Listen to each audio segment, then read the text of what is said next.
2025 সালে মহাকাশে চীনের রেকর্ড উড্ডয়ন। মহাকাশ বিজ্ঞানে দিনকে দিন উন্নতি করছে উদীয়মান শক্তি চীন। পশ্চিমাদের একতরফা রাজত্বের জগতে ভাগ বসাতে দ্রুতই উপরে উঠছে দেশটি।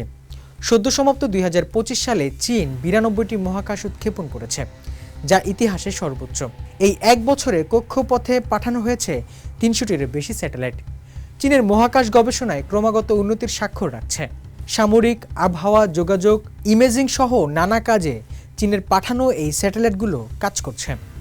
2025 সালে দূর আকাশে চীন যাত্রা শুরু করেছে। থিয়েনওয়েন-2 চীনের প্রথম গ্রহাণু অনুসন্ধান ও নমুনা সংগ্রহ মিশন। মানে এখন শুধু চাঁদ নয়, গ্রহাণুর দিকেও চোখ চীনের। চীন মহাকাশের সাফল্য আরও ছড়িয়ে দেওয়ার জন্য বেসরকারি খাতকেও সম্পৃক্ত করেছে। গেল বছর একাধিক বেসরকারি রকেটের সফল উৎক্ষেপণ চীনের কমার্শিয়াল স্পেস ইন্ডাস্ট্রিকে দিয়েছে বড় গতি। আগামী 5 বছরের জন্য পঞ্চবার্ষিকী পরিকল্পনার শুরুতে চীন প্রস্তুত করছে নতুন মহাকাশ রোডম্যাপ। চাঁদের দক্ষিণ মেরুতে পাঠানো মহাকাশযান খোঁজ করবে পানি ও বরফের প্রমাণ আছে কিনা সেখানে। এছাড়াও পরীক্ষা করা হবে রকেট পুনরুদ্ধার ও পুনর্ব্যবহার প্রযুক্তি। অল্প কথায় বললে 2025 সাল ছিল চীনের মহাকাশ অভিযানের টার্নিং পয়েন্ট। আর সামনে আসছে আরও বড় মিশন, যাতে বদলে যাবে পৃথিবী।